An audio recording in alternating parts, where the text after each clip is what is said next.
Yesterday was a little bit of a darker show, and my partner, who usually is a positive person, I would say, was down in the dumps. I get it.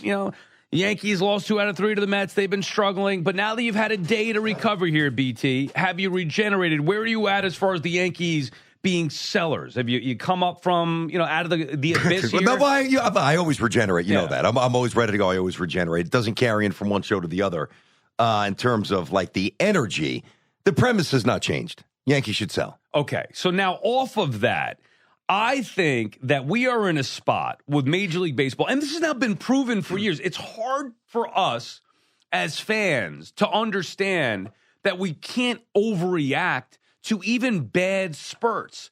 And because of the way the postseason is, the format, because of the way that things have played out, whether it's the Nationals years ago, whether it's the Mets last year or left or down, like I would have bet anything in my entire baseball life watching baseball, I would have said there's no chance that this Mets team becomes a good team. Last year, for 2 months, they were god-awful, and they end up in the NLCS. And that's just one example. The Diamondbacks years ago going to the World Series, whatever it may be, the way the playoff format is. So I don't think it's right for us to overreact to, let's use the Yankees here, off of yesterday. Like, the idea to me that they would be sellers just because they've had a rough patch for 3 weeks is absurd. I'm not going to go that way and overreact to even a prolonged bad stretch of bad baseball. Okay, that's interesting, and I hear you on some levels. I think if we've learned one thing about baseball, like there's one thing that's definitely changed the last decade or so, big markets and big payrolls don't necessarily equate to championships anymore. That page is turned, that chapter is shut, that book is closed. So I'm with you, the expanded playoffs, the wild card. But for me, what's non-negotiable, what's a deal breaker, what will never change is if you can't do certain things well. So when I sit here and I say that the Yankees should sell, I'm saying that because I think even if they do sell, they've got enough to maybe still mess around and get to the wild card. Not to the World Series, but you're not abandoning ship and suddenly, signing up for 75 wins.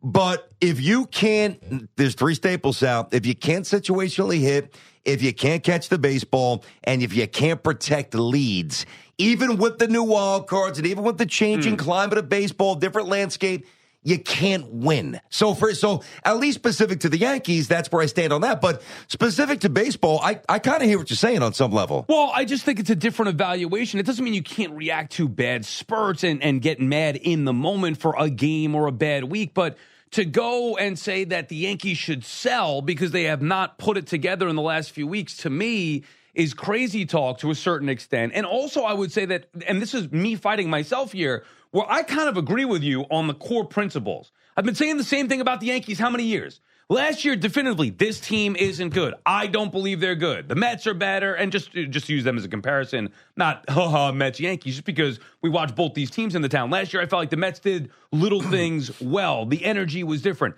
And yet the Yankees go to the World Series. And yet the Yankees every year win 90-plus games, generally. So that's why even with the deficiencies, which we all see, and it is maddening, playing guys out of position, banging the head against the wall, changing the lineup constantly, not being able to catch it, bad on the base path, situational hitting, all that stuff.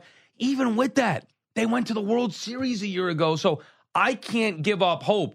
I think that there's maybe a fine line in between where they could get more creative or give certain guys more opportunity like Dominguez or Ben Rice if that's your thing. Mm-hmm. But to say sell for the Yankees, I don't know if that should ever be in play with the way the play. But hold on. So sell what? Like, you're making it seem like I'm saying, hey, you know what?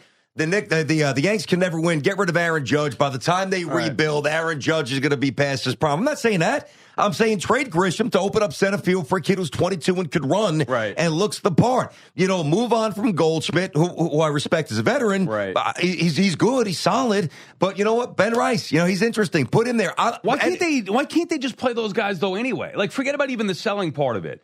Because I think more of your point, because when people hear sell, it's like, wave the white flag. Yeah, I'm not saying that. I know. No, I understand that. But that's why I'm saying maybe selling is not the right word, because it's just you want more Dominguez in center field. You want more Rice at first base. All right, in order to make that easier, you got to get rid of the guys that are there. But Boone could technically just start to make Grisham not guaranteed a starting job. Neither is Paul Goldschmidt. Mm-hmm. I happen to like Goldie at first base, and I think the Yankees are better off with him there. But you can make the case. I want to see Dominguez in center. I'm curious. I don't believe he's going to be any good there. You trust Boone to do that? I don't trust the Yankees to do that. Well, however you want to frame it. So maybe you don't trust the Yankees? Neither do I. I think the Yankees. So I want to take away the temptation. I know, but I think the Yankees think they're better with doing what they're doing now. Well, then the Yankees are nuts because they're not better. All and right. the American League, what's happened in the last year or so? See, last year was a very interesting set of circumstances where the American League was JV. The Yankees had obviously Soto and Judge. So when Judge didn't hit in the postseason, Soto did. And you just had. You had a better bullpen. You just had different circumstances. That's changed quickly here. So whatever they think they are, I think the question's more about what they need to become rather than who they are, because who they are is not good enough. Okay, but a few weeks ago, that was not the case. So that's kind of my point about, like, I get it. And we had the same conversation with the Mets. Like, the Mets are taking on water. It's like, oh, is this team actually good? And the big difference is the Mets don't have the equity the way the Braves or Dodgers or Yankees do, or the Astros with the consistent winning to rely on that, where the Yankees is like, oh, they'll figure it out. Cashman will be aggressive, and at least to a certain level. So I get the concern for the Mets. To me, that was even wrong in today's day and age. All of a sudden, they went 4 out of 5, and it's like, season back on. All right, well, what happens if they lose the next 5 of 6? Season off, Mets are disaster. Like, the fluctuations, and in this particular case with the Yankees, to go from where we were at, after they got swept by Boston, there weren't many concerns. Now, I wasn't that guy. I was bothered. But you remember, we got on the air. I wasn't that bothered by it. I wasn't that concerned. Well, now fast forward 3 weeks or whatever it's been exactly since that time Horrific stretch. Concerned. So that's what I'm saying. So you think it's more than just a horrific stretch? I do. No, I do. I absolutely do. And it's been amplified by now the absence of Clark Schmidt. So you got to understand this, Al. When the Yankees started this skid, it was easy to contextualize it. Well, Luke Weaver's out with a bad hamstring. You get Luke Weaver back. Devin Williams rounds into form. Back in the bullpen's going to be money, blah, blah, blah, right? Well, Luke Weaver's back. Luke Weaver stinks, and Devin Williams has been good, but not quite what we thought. So that's number one. Number two, hey, listen, Jazz played third base for the Yankees last year. Did a pretty good job because Glaber didn't want to go over there. Well, now Glaber, now Jazz is not happy at third base. You get that's something you got to resolve, and now Schmidt's gone. It's not the same. It's the same uniform. It's the same logo, but the standings aren't the same. The circumstances aren't the same, and I don't think that the possibilities are the same for this team, which is why I'm saying what I'm saying. Understood. And I guess my point is that could all change again in the next 2 or 3 weeks with just the way the baseball season is. Will the core fundamental issue? No. Okay.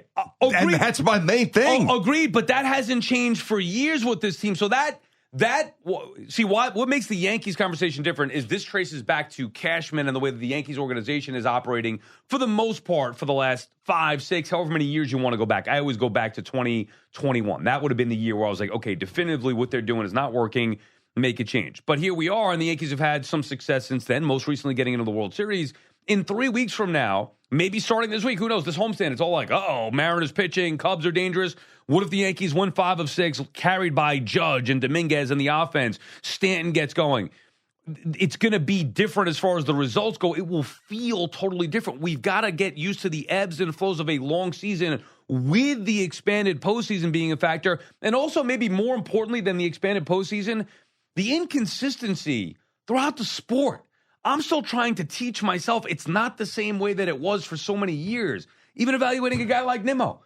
Inconsistent. But who's a better replacement than Brandon Nimmo and with the potential? Or we look at the Yankees individuals, pick a guy, whatever it may be. The inconsistencies of this team. Major League Baseball in itself is inconsistent nowadays. Well, listen, Sal, if I was to break it down, right, if I were to look at a baseball, because your point is not lost on me. I hear what you're saying. And again, I know it's a bigger, No, but I think it's a very interesting one because, listen, it's kind of ironic where you and I are saying, well, I mean, it's yours, but I don't disagree. That's why I say you and I here. Yeah. Where we are, I don't know if we're imploring people, but, maybe at least, hey, guys, listen, we got to learn to deal with these ebbs and flows of the baseball season.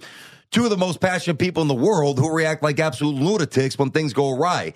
And I think it's a sensible take. I truly do. I do. And I do think I'm a little twisted and jaded because the Yankee issues have been going on for so long that I can't disconnect from them. I think your point about baseball in totality is an outstanding one. Right. But it's independent of what I still think the Yankees need to do, which is sell.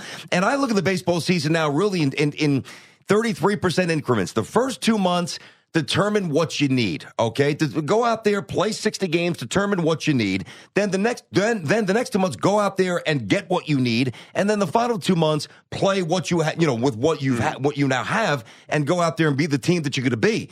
And to me, the Yankees, and to a lesser extent the Mets as well, but the Yankees are at least 2 steps away from being where I think that they need to be, which is different from the rest of baseball. So it's a little nuance there, but I'm with you. And think about it this way, too. Because of the evolution of the sport with the expanded postseason and the inconsistencies with good teams, bad teams, whatever it may be, that keeps more teams in it, which also makes adding to your team more difficult. That's true. It used to be clear, like, this guy's going to be available. Yeah. He's going to be a free agent. This team's out of it, can't afford him. Stud pitcher, stud offensive player. Even that has changed for years. 2022, a greater example from a Mets perspective, where they were dying to add a big bat. They have the resources finally. It's not, Steve Cohen sitting on his pockets here or sitting on his wallet. He's ready to go, and it's like, the best we could do is Darren Ruff and Daniel Vogelbach because there was no clear bad or bad contract to take on. Even that has changed, BT, with the amount of teams and the amount of players available at the deadline. Yeah, there's no doubt. Like back then, there was always a name or two that you knew. David Cohn was always a gun for hire. And, how many teams right now you think are out of it? 5, 6, where no matter what happens, they're not making a move. They're not doing anything. They're not going for it. They're ready to dump off. And now the teams, the Yankees, the Mets, some others, obviously, a bunch of others, maybe Toronto, maybe the Tigers, maybe the Astros, maybe the Padres, maybe the Giants, maybe the Brewers. I mean, I could basically list every other team in baseball outside of 5 or 6. Everybody, in theory, is going to be making a push, which is why I was saying a while ago, I'm not waiting to the conventional deadline time. Like, I'm looking to be proactive now. When the Giants, now Devers hasn't done much for the Giants, but to me, like, that was a power move. That was kind of seeing, what's about to transpire. That was being opportunistic. And I think if both the Yanks and the Mets wait to fix either by selling or by acquiring or both in both cases, then I think it might be too late because you're going to have to jump over 20 teams to get what you need. It certainly is a big conversation, a fun one to have, and I think we as a whole, as sports fans, need to continue to have this conversation the way we evaluate the baseball season. There is an update here, some breaking news. Talking Yanks, they have Boone on every week. Yeah, of course. Aaron Boone tells Talking Yanks that Jazz Chisholm will be moving back to second base starting tonight. All right, well, here we go. Phase 1 of waking up. Okay, phase 1 of looking in the mirror, understanding that's good stuff. That wasn't what wasn't working. And really, one of the things that has driven me, and I know I'm not alone, is that the Yankees, they acquire players and then they put them out of position, which is such a disservice to the team, obviously, but the individual. Step 1, hopefully, of the Yankees understanding they got to get things straight, and I love it. You know what I liked? Part 2 of it? Boone added, talking to Talking Yanks on their podcast, he adds that Oswald Peraza will be at third base tonight. The reason I like that is because you get LeMahieu just like, all right, we're starting to trim the fat here a little bit. Move one piece to second. The infuriating thing about this, and this is where I guess the Yankees are in a no-win, we were all screaming about this for how long? And now they finally do it. And it's like, well, what were you waiting for? What made you think it was okay to go this long like this? So LeMahieu out of the picture. For now, keep Jazz at second for good, and then for now live with Peraza. At least you know you're not going to lose anything there defensively with him. Forget about the offense. The other guys will hit enough. Do that until you get a third baseman. I like that. I do like that. That's good. That's encouraging. And now, listen, let's not also bend over backwards or genuflect at the altar of the Yankees for doing something that anybody could have done months ago. That's my point. It's like they're not going to get praised now for doing this. It's more like, what are you waiting for? But at least they did the right thing. It shows a little bit of a sign. And by the way, and we'll get to the calls here, but back to what you were saying as well about just how baseball's changed and maybe we need to recalibrate, reevaluate. Again, from a premise perspective, I'm largely with you, but that does change when you've got such a crazy payroll. That should not exonerate you from the criticisms that come for the mismanagement of money that too often have happened with the Yankees lately. And I'm not saying that you can't or that we can't criticize teams. God, if we can't criticize, I don't want to do radio anymore. No. I'm not saying that at all. I'm just saying that it's got to be measured in that, hey, like I did with Juan Soto. Hey, Juan Soto's not performing now. That was in April or May. It was never about he's not going to perform or this is bad contract, at least from my perspective. Certain things, there are and right or wrong, it doesn't matter. But in the moment, you can react and criticize and say, hey, this is a bad stretch. This is what they need to do. But taking it a step further and saying, like, I don't believe in this team for me, whereas last year we got bit by that with the Mets. I didn't believe in them in April, May. Look what happened. I just think the way the baseball sport has evolved, We need to evolve with it. And now I can even sense a little regeneration in you already. Well, Jazz moving a second here. A little dead weight. And that also tells me they are going now. How big game hunting is, you're not getting Mike Schmidt out there or George They might get Brett. Suárez. They're getting a third baseman. There is no doubt that the Yankees are getting a third baseman. Now, again, I'm going to hold on to this premise until the cows come home. I'm still looking to get rid of people. I am still looking to get rid of people to be able to insert other people on a daily basis. So me, vacillating from the sell position is not happening. This is independent. This is at least, hey, listen, I mean, I want to be fair to the Yankees here. Again, this could have happened a couple of months ago. Hell, it could have happened more last year, but at least they acknowledge it now. The next move is getting a third baseman, and you know that that's coming. Yeah, they acknowledge playing their best second baseman at second base was the right move. Congrats to the New York Yankees and everybody involved for making the right decision. BT and Sal on the Fan. Our friends at Town Fair Tire remind you that at Town Fair Tire, you always get the guaranteed lowest price on name brand tires from Connecticut to Maine. Nobody beats Town Fair Tire. Nobody. Anthony's in Manalapan starting us off. What's up, Ant? What's going on, guys? Two quick moves, not quick moves, but moves that make sense that aren't, crazy. Suárez, that you mentioned, Eugenio Suárez at third base. He's got a 900 OPS, 28 home runs. That really stretches out the lineup. Then the big one is Jacob deGrom. If we can land him, and he's got 2 years left on his contract, so, we lose Schmidt next year. But then, imagine the playoff rotation of Fried, deGrom, Rodon, and then carrying that next year. If Garrett Cole comes back, you got 4 aces in the lineup. Yeah, you're asking a lot there. Listen, I'll tell you what, I don't know if the Yankees would eat all that money. That would pretty much solve every problem that the Yankees. If they still buy. Here we go, BT. Come on. But still sell some of the other the dead weight that I don't want around anymore. But now they'd have to get a couple of higher leverage bullpen arms. But deGrom has been absolutely filthy. They're not getting deGrom. Why not? Dude, think about the money. Why not, though? Look at his contract. You think they need a starting pitcher? The Yankees? Yes. I think any team could use an additional starting pitcher. So the answer would be yes. Yeah, but the Yankees more than others because the Yankees are in it, and they just lost Clark Schmidt, and they lost Garrett Cole. But do they need deGrom and his salary? Like, if I were to ask you, who do you think needs deGrom more, the Mets or the Yankees, your answer would be what? Who do I think needs deGrom more, the Mets or the Yankees? Honestly, I would probably say the Yankees at this point. See, I would go Mets clearly because they don't have the ace. And, forget about whether they can take on the money. That has nothing to do with the need. The Mets don't have the ace. The Yankees have Fried. But each team needs an arm. Like, look at the Mets rotation. The Yankees are banged up, too. So I think you can make a case for both.